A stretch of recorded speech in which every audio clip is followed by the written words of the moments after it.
There is a very strange trend happening among the world's ultra-rich. Not millionaires, but billionaires, tech founders, hedge fund managers, private equity titans. The very people who helped build the modern system are increasingly preparing for the possibility that the system itself may fail. And they're not doing this quietly, at least anymore. They're buying remote compounds, private islands, underground bunkers, mountain estates, New Zealand farms, Hawaiian fortresses, former nuclear missile silos, and what makes that fascinating is that much of it is now on the public record. The names attached to this are not random internet rumors. We're talking about people like Peter Thiel, Sam Altman, Mark Zuckerberg, Reid Hoffman, Larry Page, and others connected to Silicon Valley, Wall Street, and elite financial circles. And the obvious question becomes, why? What exactly are they preparing for? Do they know something that the rest of us do not? And the answer is both less dramatic and more unsettling than most people think. These people probably don't possess some classified secret about an asteroid strike or an alien invasion, but they do understand fragility, they understand systems, and they increasingly appear to believe that modern civilization is more fragile than it looks. And that's the key. Because if you strip away all the conspiracy language, the billionaire bunker trend is really about one thing: loss of confidence in system durability. And the people closest to the machinery of finance, AI, technology, geopolitics, and capital flows are the ones behaving the most defensively. And that should make all of us pause, because let's get specific. The symbolic center of all of this is probably New Zealand. And why New Zealand? Well, simple. It checks nearly every collapse insurance box imaginable. Geographic isolation, low population density, massive agricultural capacity, fresh water abundance, political stability, relative neutrality, distance from nuclear targets, ability to control access. That's why New Zealand became famous inside Silicon Valley circles as the ultimate escape destination. And one of the biggest names attached to this is Peter Thiel.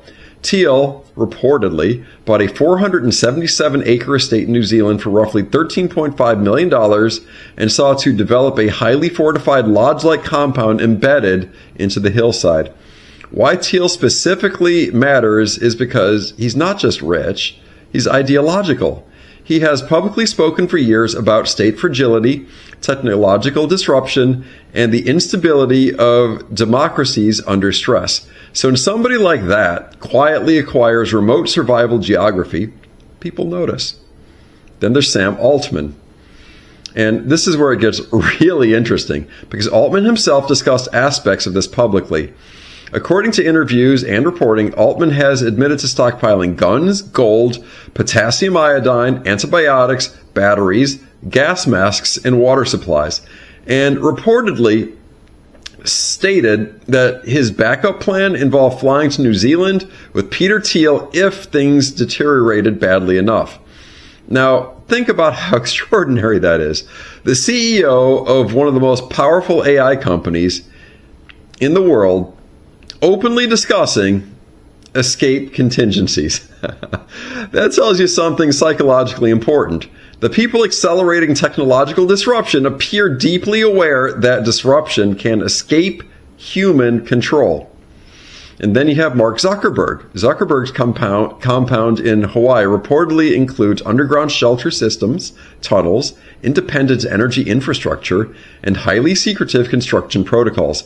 Some reporting places the total cost north of $270 million. Again, this is not a normal vacation home. This is continuity infrastructure. That's the phase people miss. These are not bunkers. They are not continuity of lifestyle. They are continuity of lifestyle systems. That's what the ultra-rich are buying. And the cost structure tells the story. At the low end, a basic underground shelter might cost $40,000 to $80,000 installed, roughly $200 to $400 per square foot for reinforced underground construction. But billionaire-grade compounds are operating in another universe entirely. Luxury-hardened bunkers can range $300,000 to several $1 million for luxury prefab systems, $10 million to $50 million for elite compounds, potentially over $100 million when integrated with estates, security infrastructure, medical facilities, private energy systems, air filtration, underground tunnels, and long-term supply chains. And what's inside these things? This is where people's misunderstand the scale. Modern billionaire bunkers often include hydroponic farming systems, medical suites, surgical rooms, independent power generation, water purification, armories, AI surveillance, private gyms, wine cellars, pools, recreation facilities, hardened communications, blast-resistant doors, and air filtration for chemical or nuclear events. Some of the luxury bunker conversions, like the famous missile silo projects in Kansas, were literally designed to survive nuclear war. Now, here's the deeper question. What are they actually afraid of? And the answer appears to be not one thing, but everything. Or more specifically, systematic instability, financial instability, civil unrest, cyber attacks, pandemics, AI disruption, grid failure, currency collapse, geopolitical conflict, supply chain breakdowns, and increasingly, mass social distress. The ultra-rich are not necessarily predicting apocalypse. They are hedging against cascading failure. That's venture capital thinking applied to civilization itself. If there's even a small probability of catastrophic disruption, and you have billions, why wouldn't you spend 0.5% of your net worth as survival insurance? And that is their logic. Now, one of the most fascinating details in all of this is transportation. How exactly do billionaires expect to reach these compounds during collapse? Because in a real crisis, roads clog instantly, airports shut down, borders tighten, fuel disappears, civil unrest spreads rapidly. So the wealthy prepare redundant mobility systems. Private jets, helicopters, pilots on standby, yacht access, multiple passports, remote airstrips, and fuel reserves. And during COVID, there were widespread reports of wealthy foreigners trying to reach New Zealand rapidly before border closures fully tightened.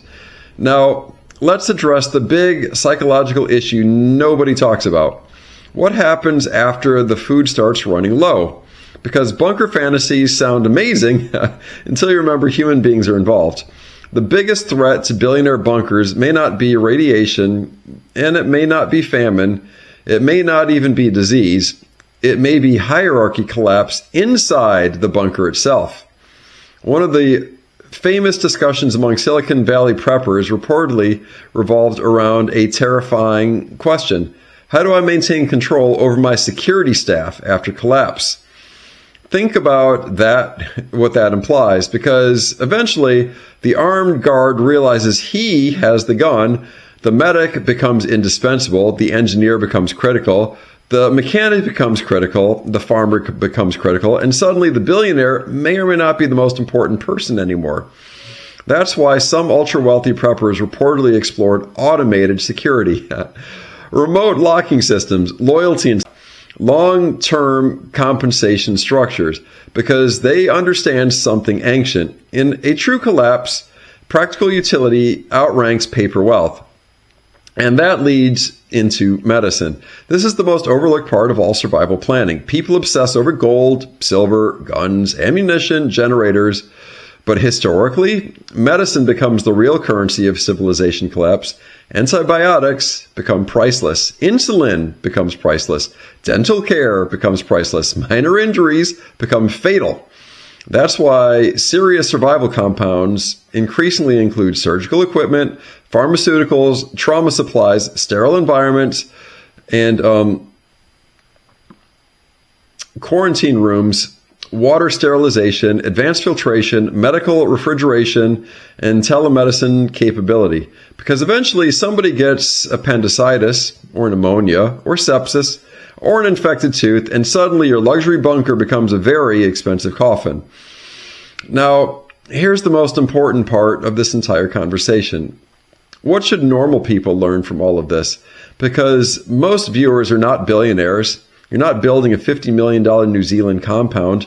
But that doesn't mean the billionaire prepper trend has no lessons. In fact, it may contain very practical lessons. And the key lesson is this: resilience matters more than panic.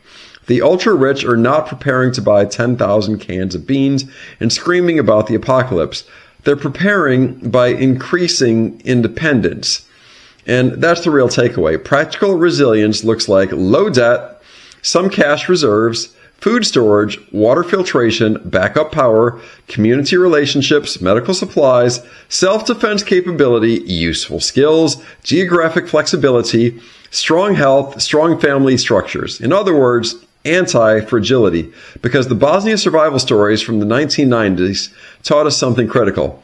Communities survived, loners died, and importantly, useful people survived best. The medic, the mechanic, the electrician, the farmer, the people who could repair things, the person who could organize, the person who stayed calm, not the loudest person, and not necessarily the richest person, the most useful person.